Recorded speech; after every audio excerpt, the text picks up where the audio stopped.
Hello everyone. This is my first narrated YouTube video. And I'm not going to be one of those obnoxiously happy YouTube people because I hate them. I hate them all. So I'm just going to be me. And, well, I guess that'll suffice. Let's get into this painting. I painted this like a year ago and I released it on Patreon because Patreon is awesome, and so they get to see everything first. They also get longer versions of my videos as well. But I love Overwatch, and I decided Anna doesn't get enough love.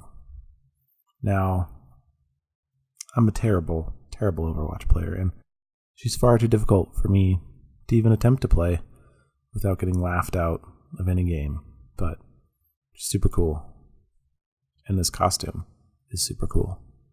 Or skin. I guess we call them skins, don't we? Anywho, this drawing is currently trash. Hot garbage. I had a kind of an idea in mind. I wanted her to have her gun over her shoulder, and that's what I'm trying to do.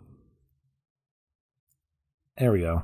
So I was like, you know what? I need a 3D model because I just wasn't cutting it. I didn't have any reference with me, which is always a poor decision. You need reference, people. Look at your reference. So I painted this a year ago. I would say my drawing skills have drastically improved since then. So I don't really use 3D nearly as often anymore. Back then, I did it a lot more.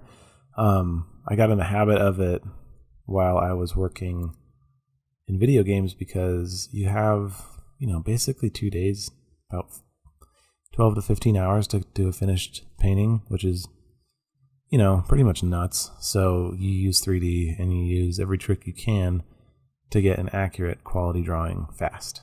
So I have right now a decent drawing kind of going, and I'm doing a nice clean line art on top of it. The thing is, the cleaner, not necessarily cleaner, okay, the more accurate your lines are, the better time you're going to have painting.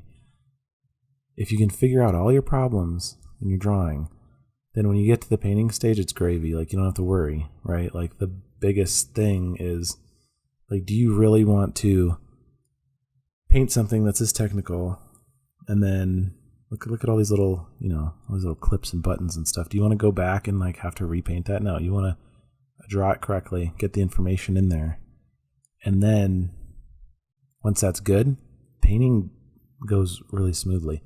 Like, you'll watch when this goes into the painting stage, like, nothing really changes on the character, like, it's pretty consistent. And that's, this painting went smoothly and it went quickly because I put effort into the drawing.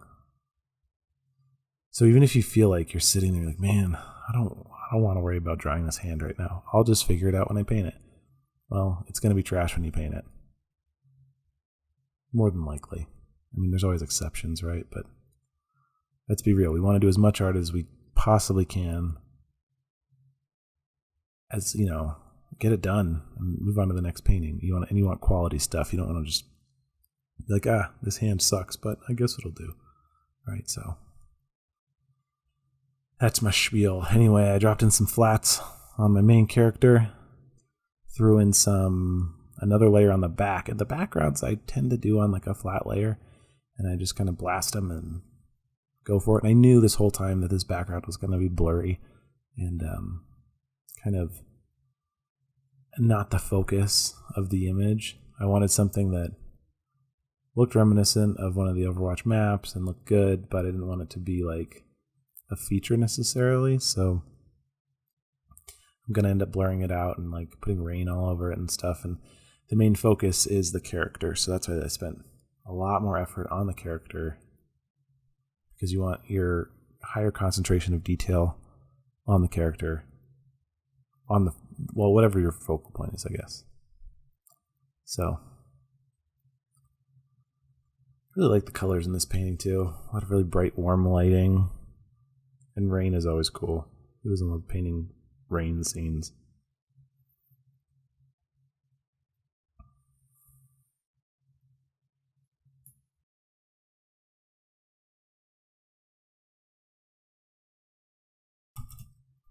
All right, so I think I've dropped in a new layer now, and I am adding screen, I think, for some of my lighting. I'm also trying to think of some kind of smoky stuff to put around her. Initially, I think the smoke looked better going this direction, but I have the rain going the other direction because I want it to bounce off of her clothes and do cool stuff. So it's kind of in a bit of a pickle because the wind can't be going both directions. So eventually I turn the smoke and have it go the other direction. But if you check out what I just did on the background there, that's me just taking a big soft brush and fuzzing out, lightening, adding some atmosphere to the background, and that lowers the contrast and will make whatever is in the foreground stand out. While I'm doing this too, you obviously can't see it in this video, but I'm zooming out and making everything really small, because that way you can see if you zoom out and make your painting about the size of a credit card, then you can see if the image reads well or it doesn't. You want to make sure that the silhouette of your character is very legible and clear. Otherwise, you're gonna end up with a bad painting. And right now, I think it's pretty good, right? You can't see, her hands are obscured, and so it's not great, but we're gonna go back in and make all that stuff pop.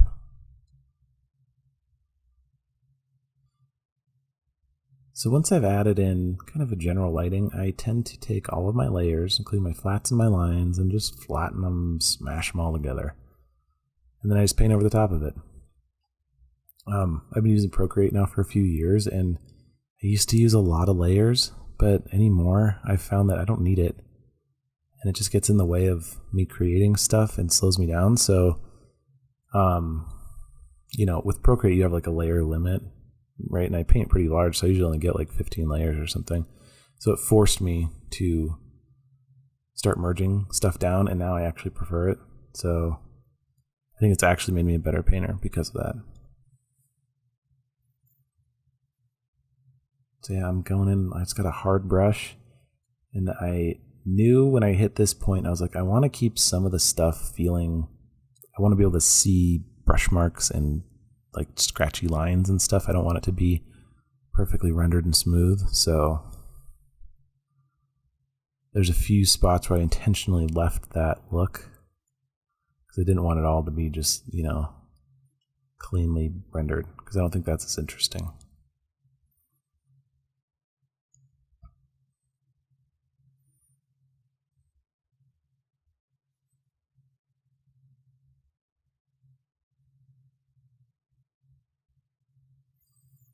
You can tell too on some of that orange stuff, I'm thinking that it's going to be glowing, so painting that orange bounce light around other objects is really helpful. I also did it on the blue glow on the coat there. You got to try to think, even little things that are not a light source, but things that are bright are going to illuminate things around them by light bouncing off of them.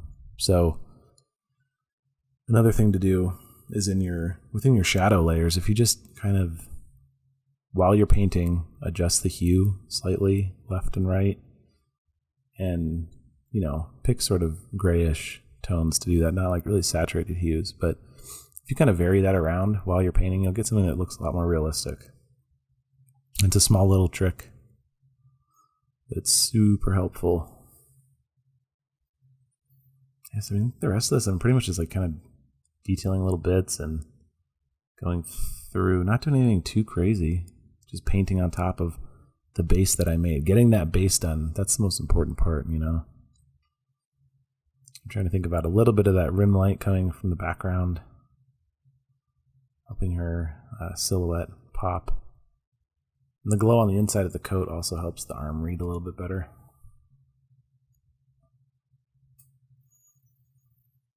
I think the last stage here is kind of the effects pass of things like rain and smoke.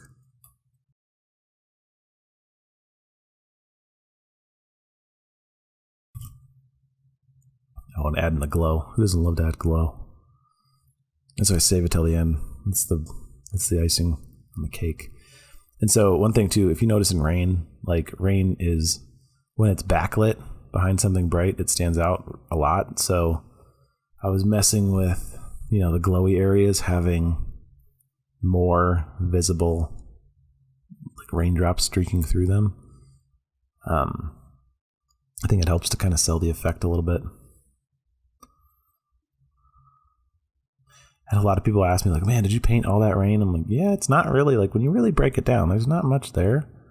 Like it's all just BS, right? It looks like there's a lot there, but you just got to put it in the right spot and really kind of think about it before you do it. That's the key to all this. Anyway, I think that's about the end of this. I mean, trying a couple more things that don't look good, and then I just add some smoke because I know that's the right thing to do. But hopefully I can do some more of these. I'm planning on uploading some,